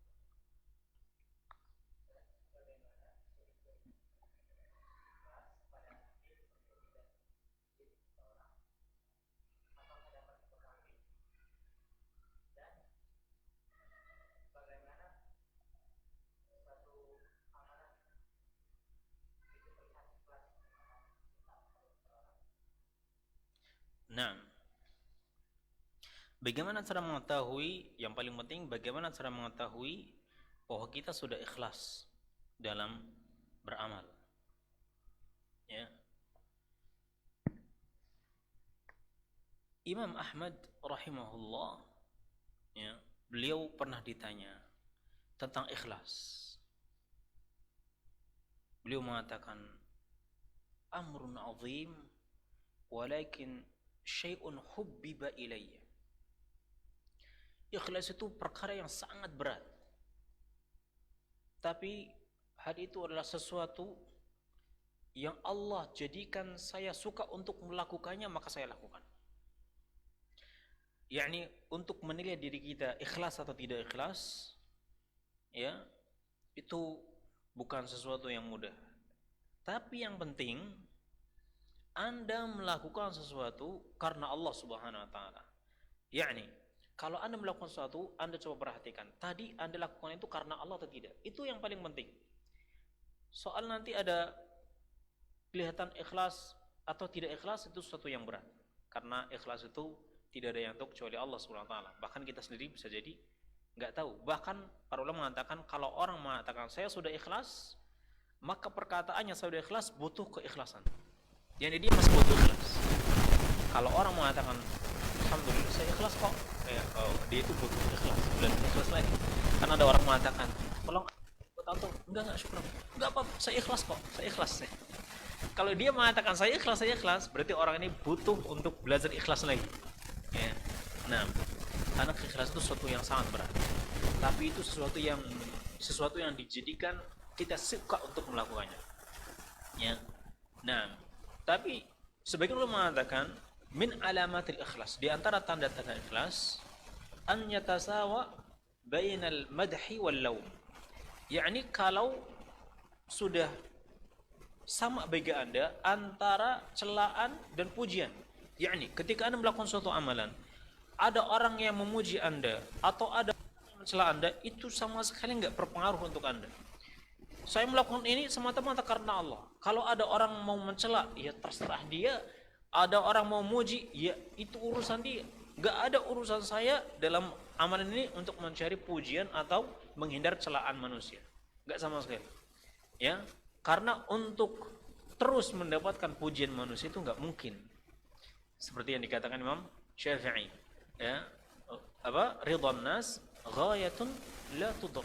Mencari ridha manusia itu adalah tujuan yang nggak mungkin akan dicapai. Semua manusia itu beda-beda, punya pandangan beda-beda, punya keilmuan yang beda-beda. Mungkin Anda ingin melakukan seperti ini, ada orang yang suka tapi ada orang yang mencela. Tetap saja, bahkan ketika Anda melakukan sesuatu yang sangat baik, tetap akan ada orang yang mencela Anda. Ya. Jadi sebagian ulama mengatakan ikhlas itu adalah ketika Anda sudah bisa merasakan antara pujian dan celaan, bagian itu sama saja, nggak ngaruh. Mau dipuji Anda tetap beramal, nggak dipuji juga Anda tetap beramal. Ya, karena saya melakukannya bukan karena manusia, melakukannya karena Allah Subhanahu wa taala. Yang paling penting adalah bagaimana Allah mau menerima amalan saya. Itu yang paling penting. Ya, sehingga enggak penting bagi kita manusia mau mengatakan saya ikhlas atau enggak. Ya, yang penting ya kita berusaha. Setiap amalan yang kita lakukan, kita ingin agar dalam amalan tadi kita mengharapkan wajah Allah saja. Nah, adapun manusia mau memuji kita, mau mengapresiasi kita, mau memberikan balas kepada kita, itu enggak penting bagi saya, enggak penting bagi kita. Ya. Nah, kalau ada yang memuji dan memberikan apresiasi kepada kita karena perbuatan baik kita, bisa jadi adalah busyra ajjalalakum. Mungkin itu merupakan kegembiraan yang Allah ingin segerakan untuk Anda karena Anda sudah ikhlas, kemudian Allah ingin berikan balasan itu segera untuk Anda dengan adanya orang yang cinta dengan Anda, orang-orang baik yang mencintai Anda, bahkan ada orang yang mengapresiasi perbuatan Anda, kemudian memuji Anda, ya, itu bisa jadi itu adalah kegembiraan yang Allah ingin berikan untuk Anda, segerakan di dunia ini. Ya, tapi itu bukan menjadi ukuran saya ikhlas atau tidak. Ya. Nah, jadi nggak penting orang mau memandang kita ikhlas atau nggak ikhlas, itu nggak penting bagi kita. Ya, yang paling penting adalah hati kita. Kita mengetahui bahwa hati ini, ya, dalam melakukan amalan ini itu semata-mata karena Allah Subhanahu wa taala. Dan tentunya kita pastikan bahwa amalan ini amalan yang sesuai dengan contoh dari Rasulullah SAW. Nanti kita akan mendapatkan yang seperti itu.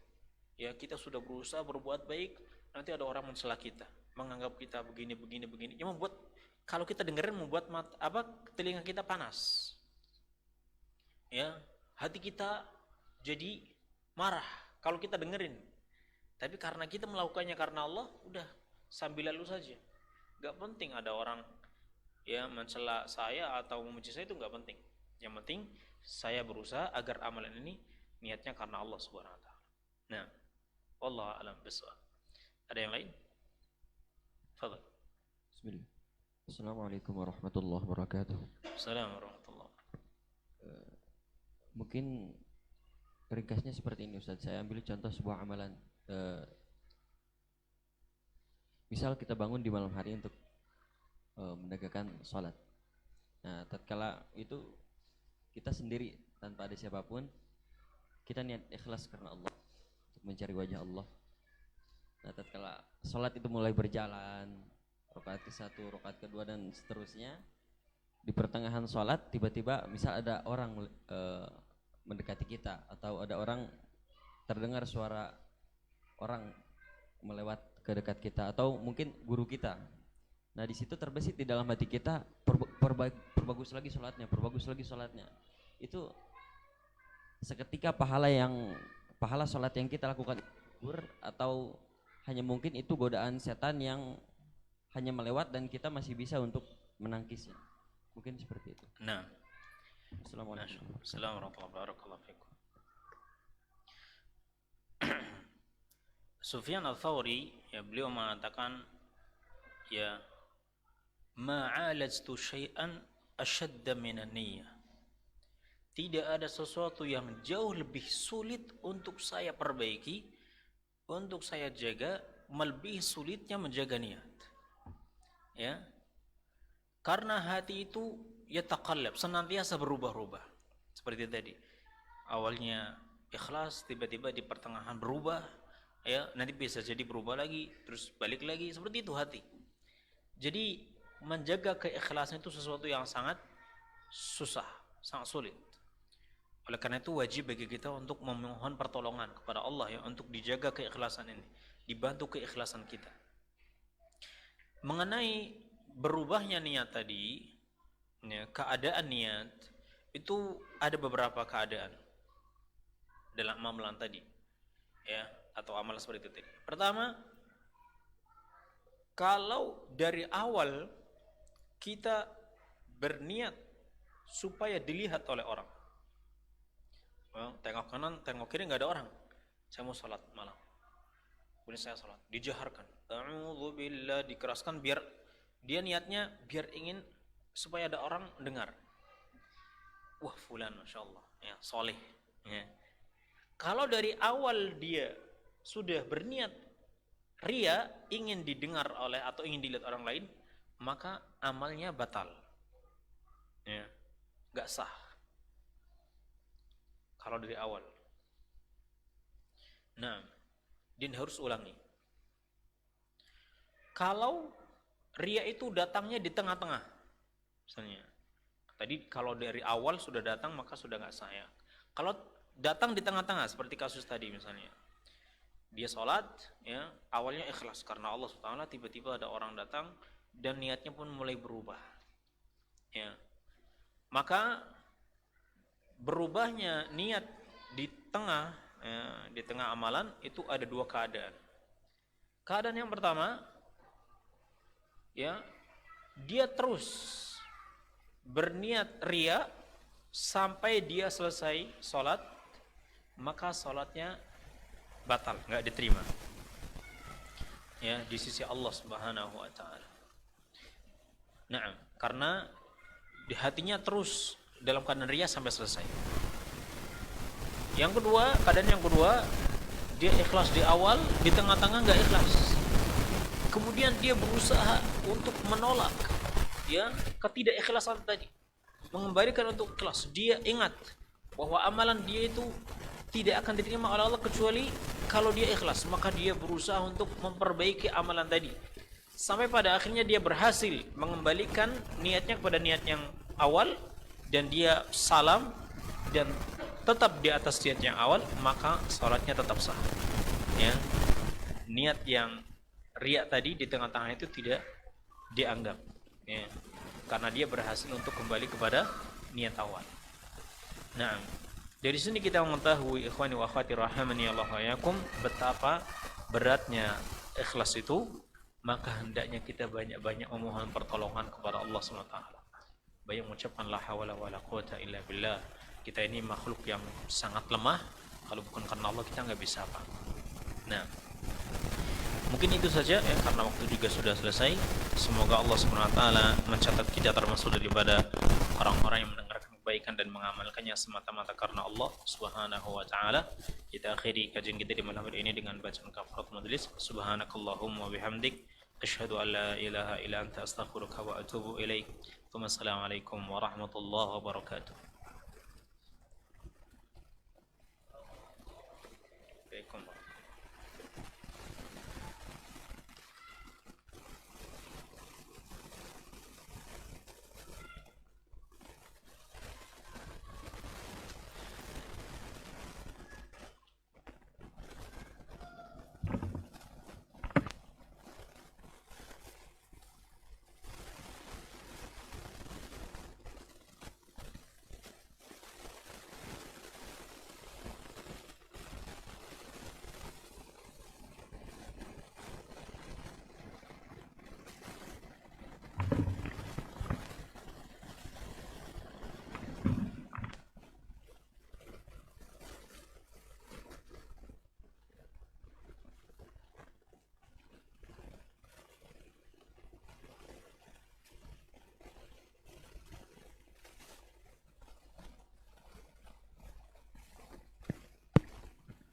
الله أكبر الله أكبر، أشهد أن لا إله إلا الله، أشهد أن محمد رسول الله. حي على الصلاة حي على الفلاح، قد قامت الصلاة قد قامت الصلاة. الله أكبر الله أكبر لا إله إلا الله.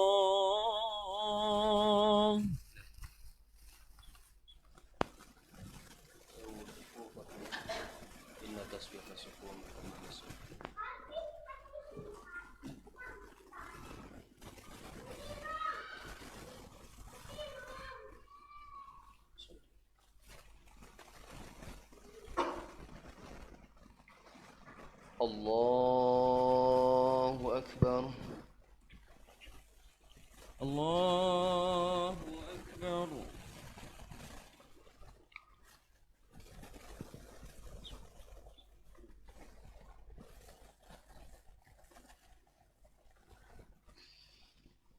بسم الله الرحمن الرحيم الحمد لله رب العالمين الرحمن الرحيم مالك يوم الدين إياك نعبد وإياك نستعين اهدنا الصراط المستقيم صراط الذين أنعمت عليهم غير المغضوب عليهم ولا الضالين.